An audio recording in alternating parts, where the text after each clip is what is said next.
아멘. 오늘 함께 읽을 하나님 말씀은 로마서 9장 1절에서 18절까지 말씀인데요. 말씀이 너무 길어서요.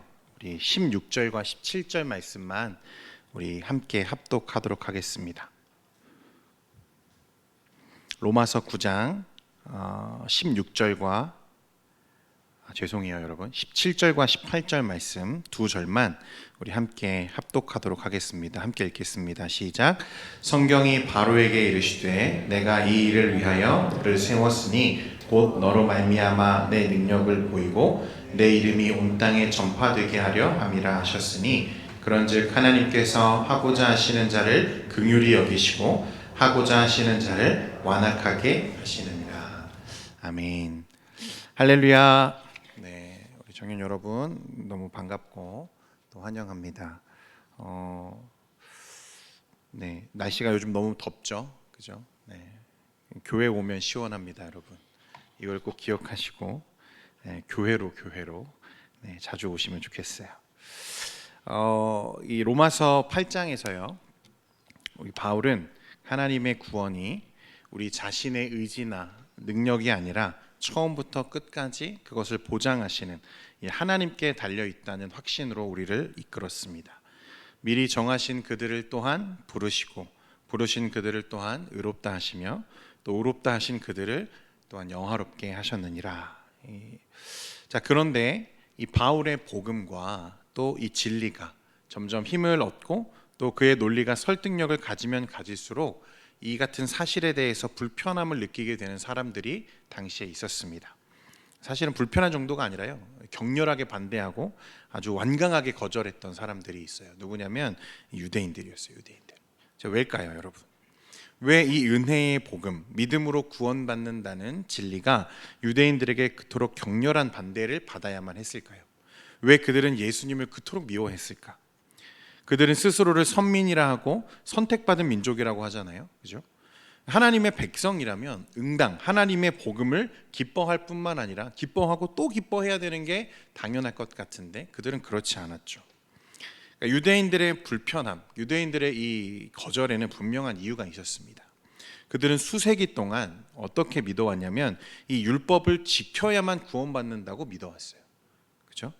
그리고 그들은 율법을 가지고 있는 자신들만이 구원받을 수 있고, 아니 이미 아브라함의 후손인 자신들은 이미 구원받았다고 여기며 살았습니다.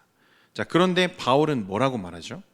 율법으로는 아무도 의롭게 될 수 없고 오직 그리스도를 믿는 믿음으로만 구원받는다고 바울은 설명하고 있는 거죠.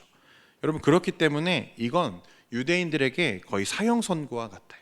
좀 다르게 얘기하면 너희는 이미 하나님으로부터 끊어졌어, 하나님이 너희를 버리셨어 라고 말하는 것과 전혀 다르지 않다는 거죠. 바울의 주장과 복음의 사실을 인정하고 받아들이기 시작하면 이 모든 유대인들, 그동안 자신이 구원받았다고 철통같이 믿어오며 살아왔던 그 유대인들의 신앙과 그 모든 삶은 전부 부정되게 되어 있는 거죠. 모든 노력이 허사가 되는 거예요. 자, 그런데 여러분 생각해 보십시오. 이 사도 바울, 이 바울은 어디 출신입니까? 어느 나라 출신이죠? 그럼 그도 유대인이에요, 그죠? 같은 유대인으로서 그도 한때는 율법의 행위를 구원의 진리로 믿고 있던 사람이었어요. 누구보다 그것에 열심이었던 사람입니다. 그렇기 때문에 유대인들의 마음을 누가 제일 잘 아는 거죠? 바울이 제일 잘 알아요. 왜 그렇게 생각하는지, 왜 그렇게 그들이 믿어와야 했는지 바울은 모든 것을 이해하고 있는 거죠. 그래서 오늘 1절 말씀에 보면 이런 복음을 진술하고 또 복음에 대해서 이야기하는 것이 어떤 마음으로 그가 이야기하고 있는지가 나오는데, 오늘 1절과 2절 말씀 그리고 3절 말씀까지 제가 읽어드리겠습니다. 내가 그리스도 안에서 참 말을 하고 거짓말을 아니하노라. 나에게 큰 근심이 있는 것과 마음에 그치지 않는 고통이 있는 것을 내 양심이 성령 안에서 나와 더불어 증언하노니 나의 형제 곧 고륙의 친척을 위하여 내 자신이 저주를 받아 그리스도에게서 끊어질지라도 원하는 바로라. 뭐가 있다고 말하죠? 나에게 근심이 있고 고통이 있다 말합니다. 여러분, 이 고통을 이해가 되죠? 이 근심이 이해가 되시죠? 자신의 같은 민족이에요. 거기에는 자신의 가족들도 있고 자신의 친척 고륙들이 다 있죠. 그런데 자신이 이야기하는 이 복음에 비추어 볼 때 그들은 어떻게 되어 있는 거죠? 하나님으로부터 끊어져 있는 거예요. 그 사실을 이야기할 때 얼마나 고통스러운지, 차라리 만약 내 친척, 내 고륙 이스라엘이 다시 하나님께 구원받을 수 있다면 자신은 저주를 받아서 그리스도에게서 끊어질지라도 내가 원하는 바다. 쉽게 말하면 그동안 설명했던 그 모든 구원의 은혜와 유익을 상실하더라도 내가 기쁨으로 받아들이겠다는 거예요. 그만큼 바울에게는 이게 고통스러운 순간이었어요. 어쩌면 이런 바울의 마음, 이 고통, 이 근심이요, 바울을 더 이 복음 전도자로 매진하게 하는 그 간절함의 이유가 아니었는가, 그렇게 생각이 돼요. 바울은 정말 모진 고난을 당했어요. 매도 많이 맞았고요, 죽을 위기도 많이 넘겨요. 그런데 그 복음을 전하는 그의 걸음은 한순간도 멈추지 않는 거죠. 계속해서 전진해요. 왜 그럴까? 왜 저렇게, 왜 이 일에 매달려야만 할까? 라고 생각했을 때 오늘 이 마음이 그 안에 작용하는 게 아닐까, 그런 생각이 하는 게 되죠. 이스라엘, 자신의 동족이, 자신의 가족이 하나님의 복음과 진리에서 멀어졌고 멸망의 길을 걷고 있다는 것을 알았어요. 깨달았습니다. 자신이 주장하는 복음이 진리라면 이스라엘은 소망이 없는 거죠. 그럼에도 불구하고 진리를 말해야 하는 이 사도의 마음은 여러분 갈기갈기 찢어지는 고통이 있었다는 거예요. 하지만 그는 그 사실을 못 본 채 하거나 무효로 하기 위해서 자신의 교리를 수정하지 않았습니다. 유대인들은 특별 케이스야, 유대인들은 예외야 라고 말하지 않았어요. 오히려 그것을 짊어지는 선택을 하게 되는 거예요. 여러분, 이제 바울은요, 이 신앙에서 떠나 있는 유대인들에게 이 하나님의 이 선택에 대한 이야기들을 하게 됩니다. 이제 그 얘기를 우리가 천천히 우리가 한번 살펴볼 텐데, 여러분, 유대인들은 어떤 민족이냐면 하나님의 영광을 직접 본 사람들이에요. 그렇죠? 하나님의 자녀라고 하는 지위를 받았습니다. 그들의 조상은 하나님과 언약을 맺죠. 그리고 하나님이 그들에게는 특별히 율법이라는 것을 주셨어요. 토라, 말씀이죠. 그것을 통해서 그들은 하나님의 거룩함에 대해서 배웠습니다. 하나님은 이스라엘에게 예배의 삶을 가르치셨죠. 하나님과 만나는 훈련을 했다는 거예요. 심지어 여러분, 누가 유대인들 가운데서 태어나시죠? 예수 그리스도가 이스라엘 유대인들의 이 가운데에서 태어나시기까지 했어요. 그런데 그들이 어떻게 이 하나님이 주신 이 복음을, 또 하나님이 말씀하신 이 메시아를, 그리스도를 알아보지 못했을까? 왜 이 복음을 거절하게 됐을까?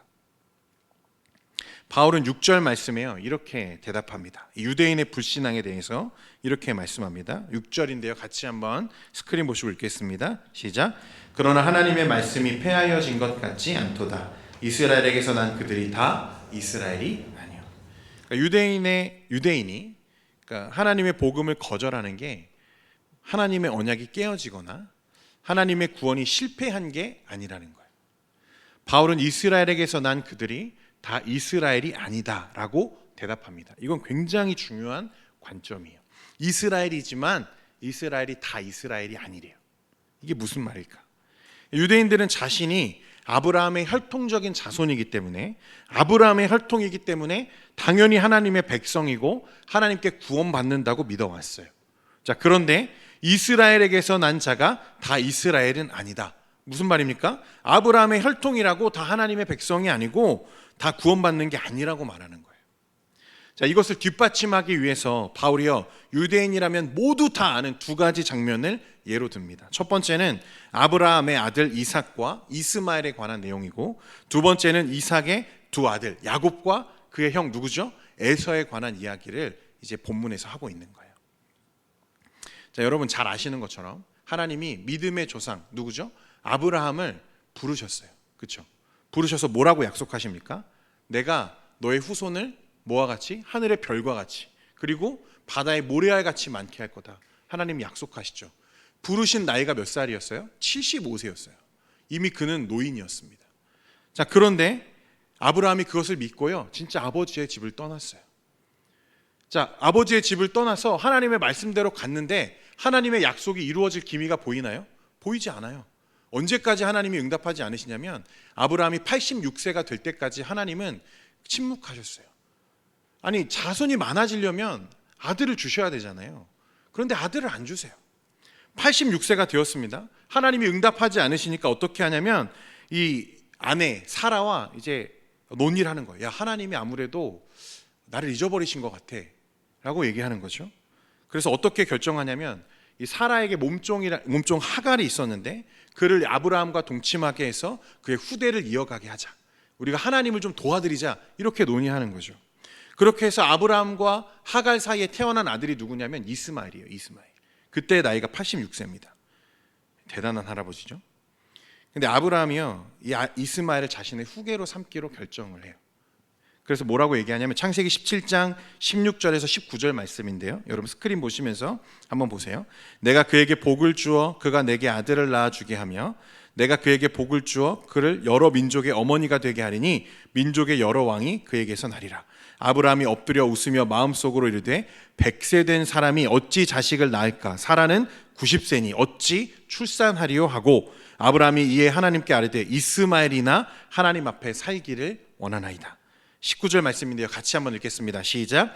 하나님이 이르시되 아니라 내 아내 사라가 내게 아들을 낳으리니 너는 그 이름을 이삭이라 하라. 내가 그와 내 언약을 세우리니 그의 후손에게 영원한 언약이 되리라. 아브라함이 뭐라고 말해요? 하나님, 그냥 이 이스마엘이나 하나님 앞에 살게 해주십시오. 그냥 이 이스마엘을 제 후계로 삼겠습니다 라고 얘기합니다. 분명 그도 아브라함의 씨잖아요. 아브라함의 혈육이잖아요. 안 될 이유가 없죠. 그런데 하나님은 뭐라고 말하세요? 아니라. 그가 아니라고 말씀하세요. 그리고 나서 99세가 된 아브라함과 90세였던 당시에 이 태가 막혀있던 이 사라를 통해서 하나님이 아들을 주신다고 말씀하시죠. 그게 누구예요? 이삭이었어요. 여러분 보세요. 아브라함의 후손이지만 이스마엘도 아브라함의 후손이지만 누구는 안 돼요? 이스마엘은 안 돼요. 누구만 돼요? 약속의 후손이었던 이삭만 돼요. 또 다른 일이 있어요. 여러분 어떤 거였냐면 이 이삭, 아브라함의 언약의 후손이었던 이삭에게도요 두 아들이 있었습니다. 누구냐면 야곱과 에서죠. 자, 그런데 여러분 누가 형이에요? 누가 형이에요? 에서가 형이었어요. 에서가. 자, 고대 근동 문화를 따르면 누가 이삭의 그 언약과 기업을 물려받을 적통이 되는 거죠? 에서였어요. 에서. 그런데 하나님은 에서가 아니라 누구를 택하시냐면 야곱을 택하세요. 똑같이 이삭의 아들이에요. 에서도 아들이고 야곱도 이삭의 아들이에요. 그런데 이 이삭의 모든 축복과 모든 언약 그 기업을 물을 아들로 누구를 하나님이 택하시냐면 야곱을 택하세요. 야곱이 그 모든 축복을 물려받아요.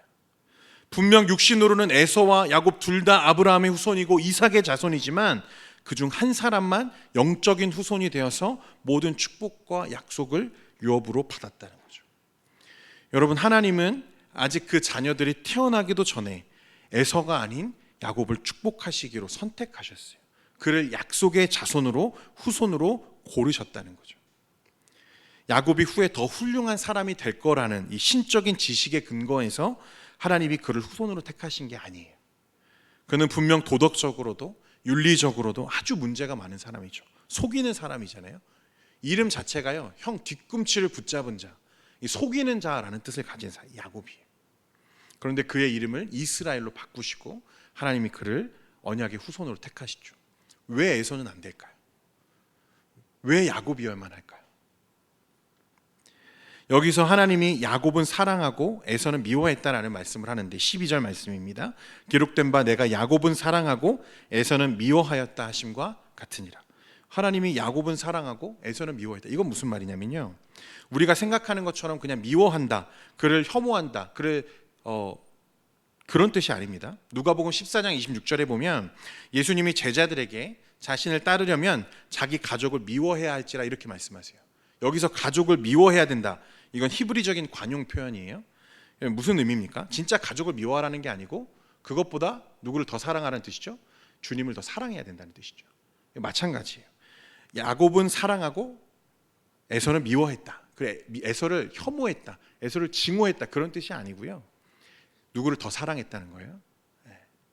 야곱을 더 사랑했고 그를 내 언약의 후손으로 택하기로 하나님이 정하셨다는 뜻이에요. 야곱이 더 탁월해서 그를 고르신 게 아니에요. 야곱이 더 지혜로워서 더 의로운 사람이기 때문에 하나님이 그를 택하신 게 아니었다는 거예요. 여러분, 우리가 여기서 무엇을 하나 반드시 기억해야 되냐면, 우리가 하나님을 선택한 게 아니라 누가 우리를 택하셨다는 거죠. 하나님이 우리를 택하셨다는, 선택하셨다는 이 진리, 하나님이 우리를 택하셨다는 이 진리가 우리 구원의 가장 강력한 근거예요. 내가 하나님을 택해서 믿은 게 아니고요, 하나님이 나를 택하여 나에게 믿음을 주신다. 우리가 하나님 나라에 반드시 들어갈 거다라고 하는 우리의 소망을 붙잡게 되는 이 근거가 뭐냐면 이 선택에 있는 거예요. 선택. 내가 택한 게 아니고 나의 잘남과 나의 어떤 선함과 나의 어떤 유익함의 근거에서 하나님이 나를 구원하시는 게 아니고 그저 하나님이 나를 사랑으로 선택하셔서 부르셨다는 것, 하나님이 나를 구원하시기로 작정하시고 나를 부르셨다는 이 선택이 우리 구원의 강력한 근거가 되는 거예요. 견고한 기둥이라는 거예요. 하나님은 아브라함의 혈통적인 후손이라고 그들을 다 구원하시는 게 아니라고 말씀하세요. 영적인 믿음 안에서 발견될 약속의 후손들이 있는 거죠. 그래서 에서는 안 되고 야곱은 되고, 이스마엘은 안 되는데 이삭은 되는, 이 하나님의 선택이 항상 이 말씀과 언약 가운데 계속 계시되어 왔다는 거예요. 하나님이 택하신, 하나님의 백성 삼으실 자들을 하나님은 구별하셨고 그들을 부르시고 의롭다 하시고 영화롭게 하신다고 말씀하는 거예요. 하나님은 이스라엘 민족 모두를 선택하신 게 아니었어요. 그들은 그렇게 믿었죠. 자기는 이스라엘이니까 다 선택받았다고 믿는 거죠. 하지만 하나님은 그렇게 부르신 적이 없어요. 따라서 이스라엘 민족 모두가 예수 그리스도가 왔을 때 모두가 믿는 것이 아니었다는 거예요. 같은 맥락으로 여러분 기억하세요. 교회에 잘 다닌다고, 내가 30년, 40년, 50년 신앙생활 했다고, 내가 권사가 되고 장로가 되고 심지어 목사라 할지라도 여러분 그게 구원받은 근거가 되지는 않아요. 저는 세례도 받았는데요, 여러분 부르심과 그에 대한 참 믿음이 없으면 그는 성도가 아니에요. 세례를 받았어도, 심지어 목사여도 이 자리에 있는 저와 여러분도 예외는 아니라는 거예요. 여러분, 이스라엘이 왜 하나님의 은혜에서 끊어진 줄 아십니까? 하나님이 자신들을 구원하는 이유가 혈통에 있다고 믿었던 거예요. 조건인 거죠. 하나님이 자신들을 구원해야만 하는 조건이 있다고 믿는 거예요. 내가 아브라함의 후손이기 때문에, 또 이런 거죠. 내가 도덕적인 사람이니까, 내가 저들보다 좀 선하니까, 난 착하게 살아왔으니까, 자꾸 이런 이유를, 이런 조건들을 구원의 근거로 삼으려고 하는 사람들이 있어요. 그렇게 생각하는 사람들이 있다는 거죠. 여러분, 그 사람은요 사실상 자기 스스로가 자기를 구원한다고 믿는 거예요. 맞죠? 하나님이 나를 구원하신다는 게 아니고 내가 가지고 있는 어떤 조건이, 내가 가지고 있는 어떤 유익함이 나를 구원한다고 믿고 있는 거예요. 누가 그랬다는 거죠? 당시 유대인들이 그랬다는 거예요. 내가 아브라함의 혈통이기 때문에, 내가 아브라함의 후손이기 때문에, 하나님이 이스라엘에게 이 율법을 주셨기 때문에, 하나님이 그들을 백성이라고 불러주셨기 때문에 나는 구원받았다고 믿었다는 거예요. 그러나 바울은 뭐라고 말합니까? 부르심이 없으면, 하나님이 선택함이 없으면 그는 아브라함의 후손도 아니고 하나님의 언약의 백성이 아니라고 말하는 거예요. 우리가 하는 게 아니에요. 하나님의 주권과 선택에 있다는 것입니다. 지난 1세기 유대인들의 이 불신앙의 문제뿐만 아니라요, 여러분 기독교 역사에서 가장 많은 질타와 비난을 받았던 교리가 뭐냐면 이 선택교리예요. 선택교리. 이 택정함. 하나님이 누구를 선택하셨다. 여러분들은 하나님이 이미 구원한 일부의 어떤 사람들을 선택하셨다는 이 이야기를 들었을 때 여러분 어떤 기분이 드십니까? 이제 저를 보세요, 여러분. 네. 어떤 기분이 드세요? 하나님이 누군가를 택하셨다. 많은 사람들이요, 실제로 여기 있는 저와 여러분을 포함해서 다수가 이 택함에 대해서 처음 들었을 때 이 선택함이 불공평하다 그런 생각을 합니다. 여러분들도 그러시죠? 저만 그런가요? 네. 불공평하지 않은가요? 누구는 택하시고 누구는 택하지 않으세요. 누구는 천국에 들어가게 하시는데 누구는 지옥에 가게 하세요. 하나님은 사랑이시잖아요. 하나님은 자비로우시잖아요. 그런데 하나님이 어떻게 일부의 사람을 구원하지 않고 버려두실 수 있는가 하는 생각이 은연중 우리에게 깔려 있는 거죠. 그래서 이게 우리의 마음을 불편하게, 하나님이 누구를 선택하셨다는 것. 바울도 이 사실을 잘 알았어요. 그래서 14절에 이렇게 말합니다. 그런즉 우리가 무슨 말을 하리요? 하나님께 불의가 있느냐? 그럴 수 없느니라. 한 걸음 더 나아가서요, 하나님의 선택을 불공평하다고 말하거나, 또는 만약 하나님이 누군가를 선택하지 않아서 그가 지옥에 가는 것이라면 그가 지옥에 간 것이 하나님 때문이 아니냐라고 말하는 사람들이 있었어요. 그러니까 그가 멸망하고 그가 지옥에 가는 게 하나님이 그를 구원해 주지 않아서 그가 지옥에 가는 거라면 하나님 불의하신 것 아닙니까? 라고 묻는 사람들이 있었다는 거죠. 그래서 지금도 많은 학자들과 신앙인들이 말씀은 하나님의 선택을 이야기하고 있지만 실제로는 하나님이 모든 사람을 구원해 주실 거야 라고 이 만인 구원설을 환영하고 받아들이는 사람들, 교회들이 오늘날에도 있습니다. 그런데 바울은요, 단호하게 뭐라고 얘기합니까? 그럴 수 없다 얘기하죠. 하나님은 불의하지도 않으시고 불공평하지 않으시다고 말하는 거예요. 왜 그러냐면 15절 말씀에 보세요. 여러분, 모세에게 이르시되 내가 긍휼히 여길 자를 긍휼히 여기고 불쌍히 여길 자를 불쌍히 여기리라 하셨으니, 긍휼히 여길 자를 긍휼히 여기고 불쌍히 여길 자를 불쌍히 여긴다. 여러분, 우리가 하나님이 누군가를 선택하지 않으셨다는 것이 불공평하거나 하나님의 불의가 될 수 없는 이유는요, 하나님이 우리에게 베풀어 주시는 구원이 긍휼이기 때문에 그렇습니다. 긍휼. 이걸 기억하셔야 돼요. 여러분, 긍휼은요, 의무가 전혀 포함되지 않은 단어예요. 긍휼은 우리가 변제해야 할 의무를 가진 채무나 빚과 같은 게 아니라는 거죠. 긍휼은 분에 넘치는 것을 받는 것을 의미하고, 그것은 베푸는 사람의 전적인 자유에 달려 있는 거예요. 하나님은 택한 사람에게만 긍휼을 베푸시는 것이 죄송합니다. 하나님이 택한 사람에게만 긍휼을 베푸시는 것이 불공평하다고 말하는 것은 모순이에요. 긍휼은요, 여러분, 맡겨놓은 게 아니거든요. 하나님은 모두에게 긍휼을 베푸실 수도 있어요. 하지만 아무에게도 긍휼을 베푸지 않으실 수도 있어요. 그리고 일부의 사람들에게만 긍휼을 베푸실 수도 있는 거죠. 이건 누구의 자유예요? 하나님의 자유예요. 여러분, 여러분의 이해를 돕기 위해서 예를 하나 들어볼게요. 한 선한 독재가가 있었어요. 그 사람은 자수성가했고 부자가 되었습니다. 어느 날 자신이 가진 부를 가난한 도시의 학생들에게 나눠주고 싶은 마음이 들었어요. 그래서 자신이 살고 있는 지역의 한 학생들 중에서 사정이 어려운 20명의 학생들을 선발해서 장학금을 전달했습니다. 혜택을 받은 학생들은 20명이지만 그와 비슷한 처지에 있는 학생들은 수천 명이 되겠죠. 물론 그는 더 많은 사람을 도울 수 있습니다. 하지만 그 부자가 20명만 도왔다고 해서 우리가 그를 불공평하다, 그를 불의하다고 말할 수 있습니까? 없는 거죠. 그는 특별히 누구를 도와야 할 만한 의무를 가지고 있지 않기 때문에 그래요. 그가 베푼 것은 긍휼이고 자비이기 때문에 그 자비를 불공평하다, 불의하다 말하는 것은 그에게, 모두에게 그가 변제해야 될 빚을 지우는 것과 마찬가지죠. 바울은요, 여러분, 하나님께 우리를 구원해야 할 만한 빚이 없다고 말하는 거예요. 하나님은 우리를 구원하셔야만 하는 채무를 가진 분이 아니시라는 거예요.